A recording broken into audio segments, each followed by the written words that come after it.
Musta? So, Saturday unboxing na naman tayo. Uy. Ano yung mga biskuit? Mga puti yung mga biskuit dito. So, before natin i-unbox, shout out kay Alice Go, no? Welcome back. So, kung gusto mo tong keyboard na to, message mo lang ako, bibigay ko sa'yo. Sagot ko na shipping, gusto mo ako pa mag-deliver sa'yo. So anyway, so ito na nga, nirecommend sa atin tong ano na to.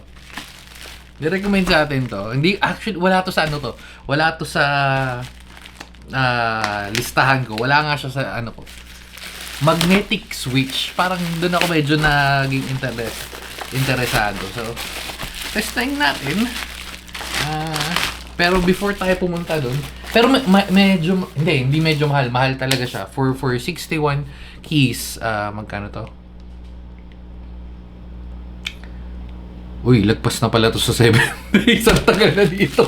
Okay, so nabili, ang original price niya is 2,699, pero nakuha natin ng 2,449. Onte voucher, pero pwede na. Iyoso. Ano ba to? Bini. Oh, hello, misteryoso. Okay, so, unbox natin.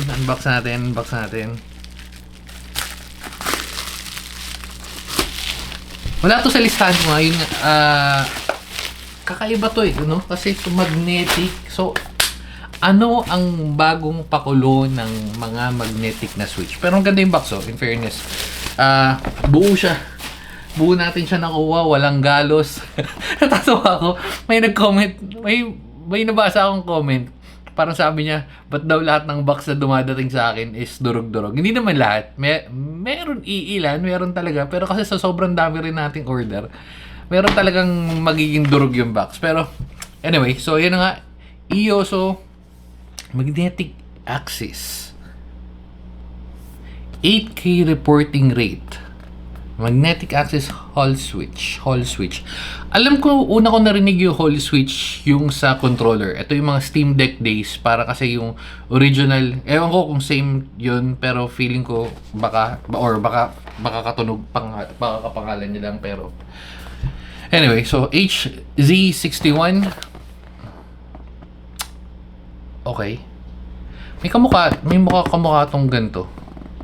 Wala naman siya masyadong info about itsura niyan. Pero, naglalaglagan yung laman ng plastic. So, open na natin para di tayo nagtatagal. Ganda ng box. Hindi, mamaya na natin doon sa unbox. Yun lang. Ito meron. So, syempre, meron tayong keycap puller, standard keycap puller, switch puller, extra switch. So, siguro ito na tingnan natin. Pero, nakatabi yung ano niya. Malamang sa left side yung yung saksakan USB. So, USB-A, USB-C. And ito na yung nagpamahal yata sa kanya dahil yung magnetic switch.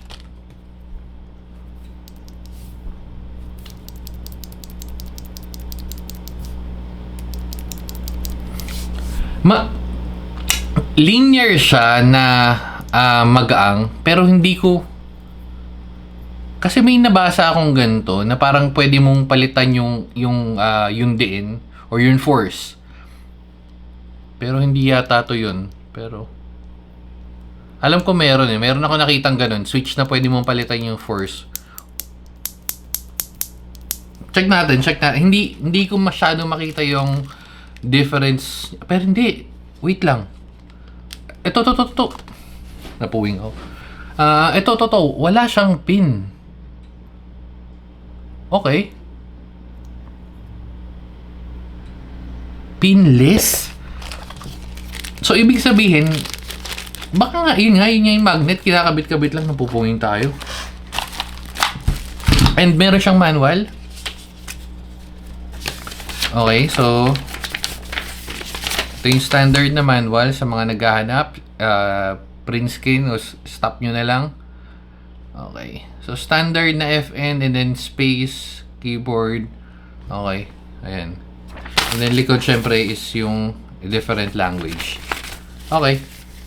speaking of different language, may mga nagko-comment. Hindi ko sure kung mas okay yung Tagalog. Pero mas okay ako sa Tagalog kaysa sa mag-English tayo. Kasi, ewan ko, check natin. Kasi may mga nagko-comment sa atin, ano daw, bakit daw, one part of like, halimbawa, nagsasalita akong ganito, may English and then magiging, ano yung sinasabi kong language. So, Filipino yung language. So, anyway. Mukha lang siyang normal na keyboard. Oo, normal na mechanical keyboard. Pero kasi nagpabago sa kanya is yung magnetic switch. So malamang yung base plate or yung ano nito is kakaiba rin. Okay. Parang pangit yung tunog. Doon kaagad daw napindot eh.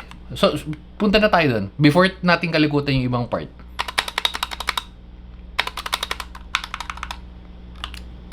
Medyo sabog yung ano.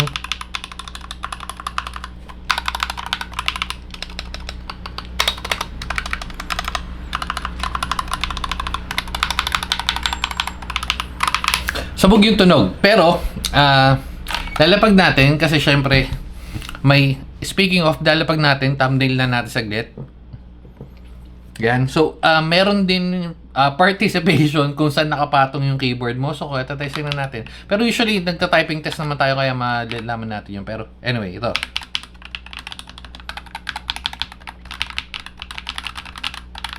Pangit eh, no? Pangit talaga eh. Hindi siya eargasm eh.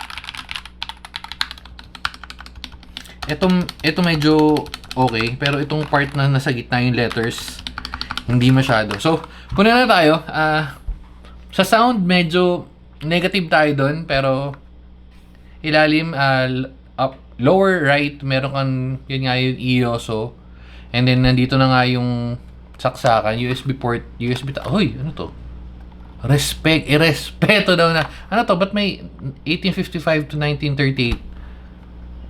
Ano ba to? Tribute? So, sa nakakaalam kung ba't may ganito at may date, may year pala. So, yan. Pero kung masasearch ka, lalagay ko na lang din. So, wala. So, taas wala. Ilalim wala rin. Pero, meron siyang kickstand. Dalawa. Okay. So, magnetic axis. Doon na tayo pupunta sa pinaka-controversial na part, which is yung magnetic part. Oops. Try ko gamitin to kasi hindi, ito muna. Baka masira eh. Ayun. Wait lang, parang ang daling tanggalin.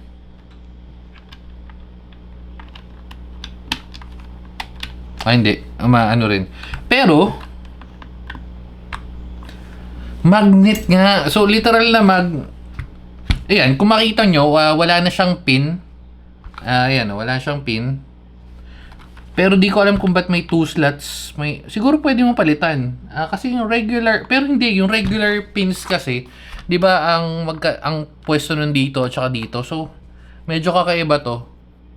Hindi ko pa na-check yung presyo ko ng ganito. So, testing natin. Pero, ayan, ayun, kumakapit to. To.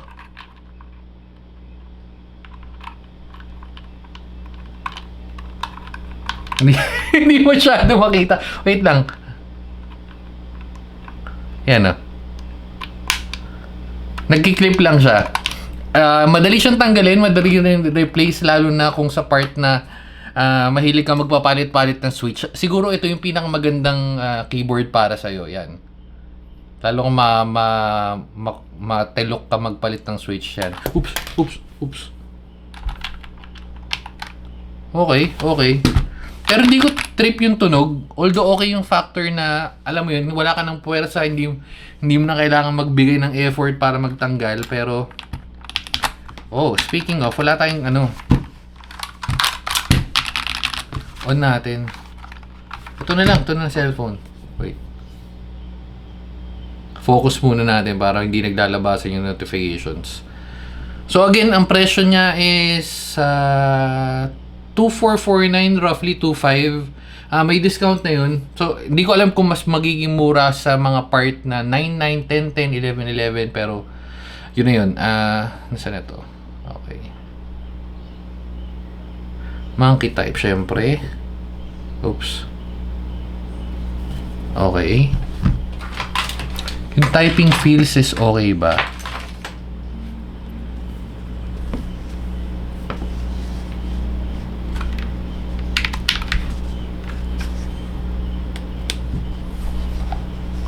Okay. Ayun yung pinaka-RGB niya. Maliwanag naman. Wait, check na.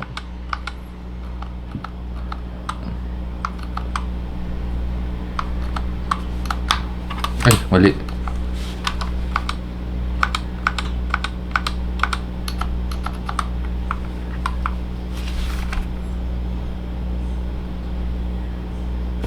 Okay, nag-reset lang tayo.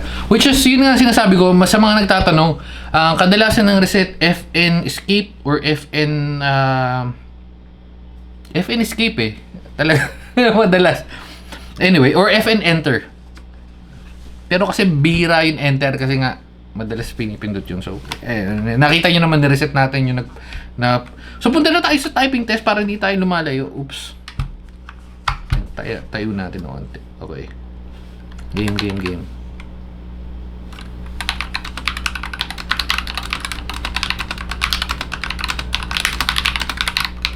Ay, pangit. Wait lang.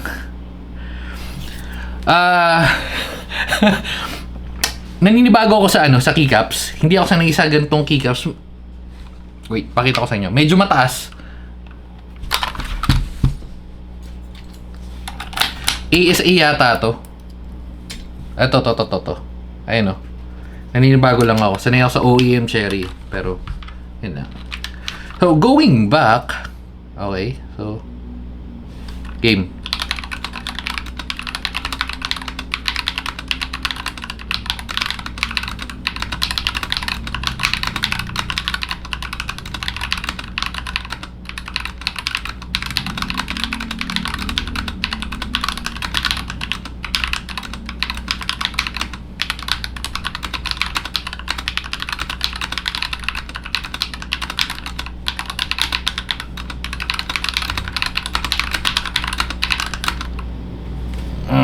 Pwede na.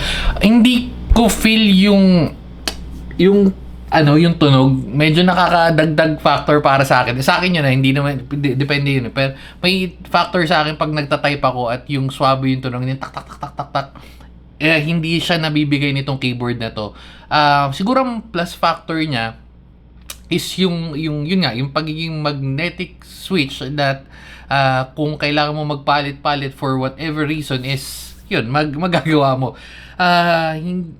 Medyo namamahalan ako sa presyo niya. Tapos, wired mode, 2.5. Siguro kasi bago. Hindi ko sure dito sa Pilipinas dahil parang ngayon ko lang to ngayon lang ako nakaka-encounter nakabili ng ganito.